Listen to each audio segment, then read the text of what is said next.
बता देना।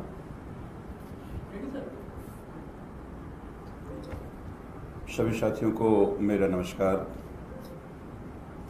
कल सुप्रीम कोर्ट हाई कोर्ट के एक आदेश के बाद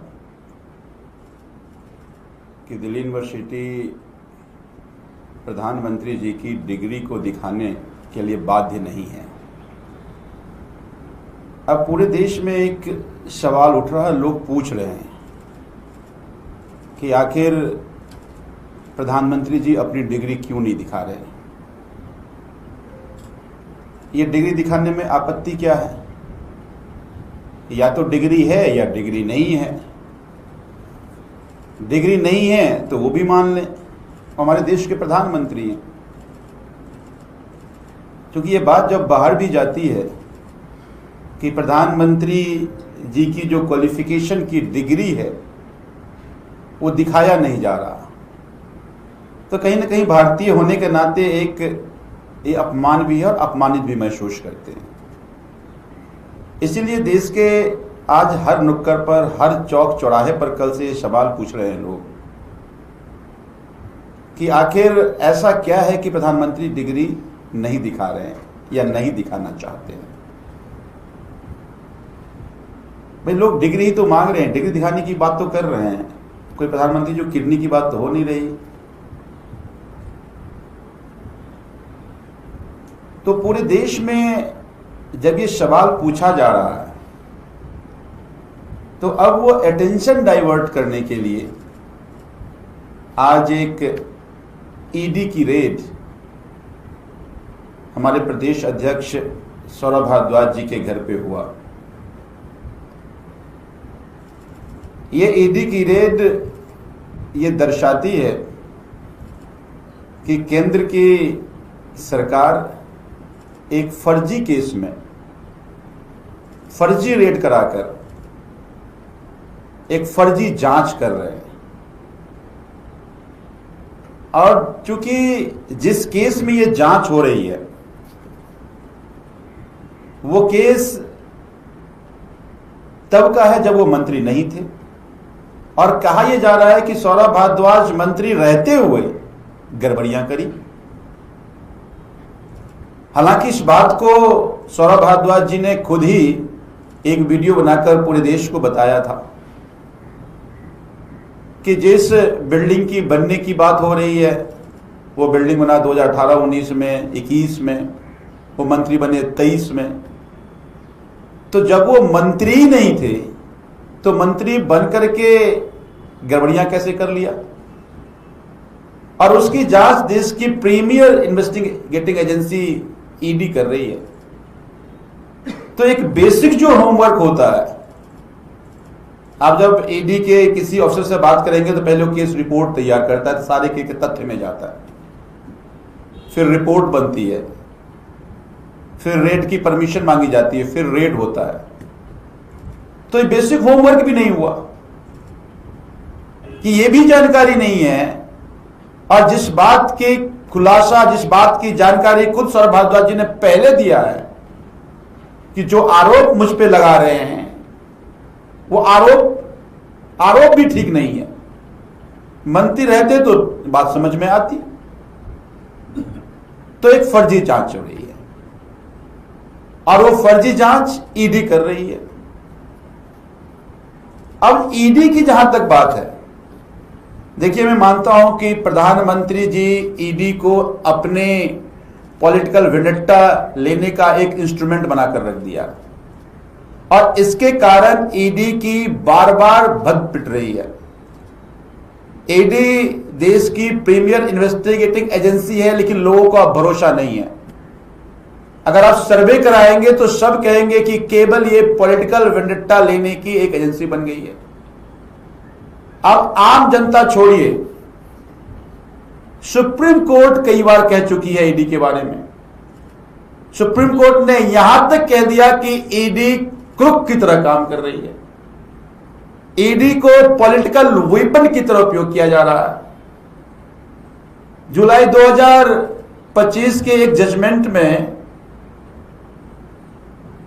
चीफ जस्टिस ऑफ इंडिया ने कहा कि let political battle be fought among the electorate. Why are you being used for it. तो सुप्रीम कोर्ट ये कह रही है कि राजनीतिक हथकंडा बनाकर राजनीतिक लड़ाई के बीच में ईडी का उपयोग किया जा रहा है। मैं ईडी के सीनियर ऑफिसर्स को भी कहना चाहता हूं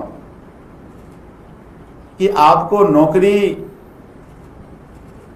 किसी पॉलिटिकल पार्टी के विंग बनने के लिए नहीं दी गई थी, या एक बड़ी जिम्मेदारी आपकी थी। उस जिम्मेदारी को भूल करके आप जिस तरह से एक राजनीतिक हथकंडा की तरह उपयोग हो रहे हैं, इससे आपके अस्तित्व पर, एग्जिस्टेंस पर सवाल खड़ा होता है। तो अगर इस देश की प्रीमियर इन्वेस्टिगेटिंग एजेंसी इस तरह से उपयोग होगा तो लोगों को फिर जांच का भरोसा कैसे होगा? अगर प्रधानमंत्री ये सोचते हैं, हालांकि रोज वो सपना देखते हैं कि कल आम आदमी पार्टी की तिलांजलि देंगे, खत्म कर देंगे, खत्म हो जाएगा। रात को भी अरविंद केजरीवाल जी और उनकी टीम उनको सपने में आते हैं और अगले दिन खत्म होने की साजिश शुरू कर देते हैं। लेकिन प्रधानमंत्री भूल रहे कि उनके हाथ में नहीं है, ये ऊपर वाले तय करते हैं कि किसको बनना है और किसको खत्म होना है। ये जो सत्ता के अहंकार इनके सर पे चढ़ के बोल रहा है, कल ऐसा ना हो कि यही इन्वेस्टिगेटिंग एजेंसी आपको खोज कर निकाल कर आपको निगल जाए पर शिकार बना ले अपना। एजेंसी को मॉन्स्टर मत बनाइए आप। इस देश की जितनी भी संस्थाएं बनी,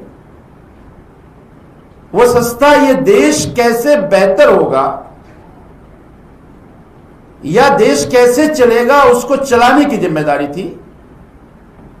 आज आप उसको मॉन्स्टर बना रहे हैं और इसीलिए एजेंसी पे सवाल खड़े हो रहे हैं। ये कोई आपके ईडी सीबीआई से आम आदमी पार्टी के नेताओं को डर नहीं लगता। आप ये सोचते हैं क्योंकि सौरभ भारद्वाज रोज आपसे सवाल पूछ लेते हैं, कोई जवाब नहीं है आपके पास।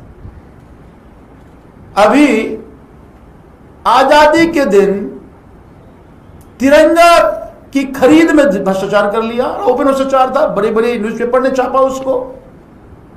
उस पर कोई एजेंसी जांच नहीं करेगी। पूरे दिल्ली में वोटर लॉगिंग हुआ, हाईकोर्ट ने कहा कि थर्ड पार्टी ऑडिट होना चाहिए, करोड़ों रुपए का भ्रष्टाचार हुआ, उस पर कोई जांच नहीं कर रहा। रोज सौरभ भारद्वाज सवाल पूछ रहे हैं। तो सौरभ भारद्वाज के सवाल से डर लगने लगा आपको, तो फिर क्या करें? तो जेल में बंद कर दो, ईडी भेज दो, जांच करो, डराओ, और नहीं डरे तो जेल में बंद कर दो। तो आपके इस ईडी सीबीआई से आम आदमी पार्टी के नेताओं को अब डर नहीं लगता। मैं प्रधानमंत्री जी की बात कह देना चाहता हूं कि आप जितनी ईडी सीबीआई का उपयोग करोगे डराने के लिए, आम आदमी पार्टी के कार्यकर्ता उतने ही मजबूती से आपको पूछते रहेंगे कि प्रधानमंत्री जी ईडी सीबीआई करते रहना, पर अपना डिग्री दिखा दो।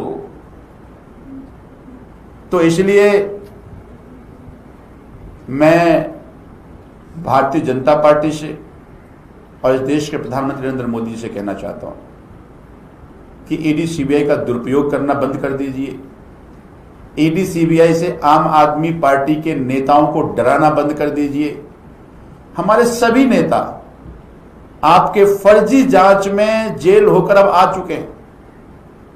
सत्येंद्र जैन जी को लगभग 3 साल जेल में रहने के बाद अब सीबीआई क्लोजर रिपोर्ट दायर कर रही है। तो आपका जांच में फंस से निकल रहा है, कुछ नहीं निकल रहा है आपकी जांच से।